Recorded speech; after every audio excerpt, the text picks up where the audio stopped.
ที่เราจะมารีวิวเรื่องราวของผม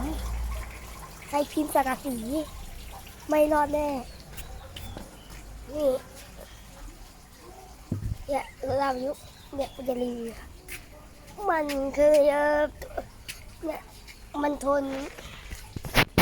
ฝนได้มันทนฝนได้มันก็ยังไม่พังเนี่ยมันจะไม่พังดูให้ดูใกล้ๆชิดลำกล้องชิดกล้อง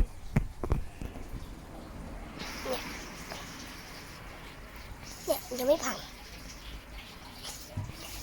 ดูแต่มันไม่ได้เก่า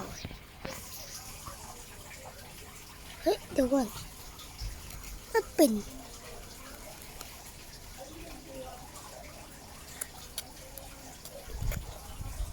ไม่ต้องไปถึงนี่โอเคแค่นี้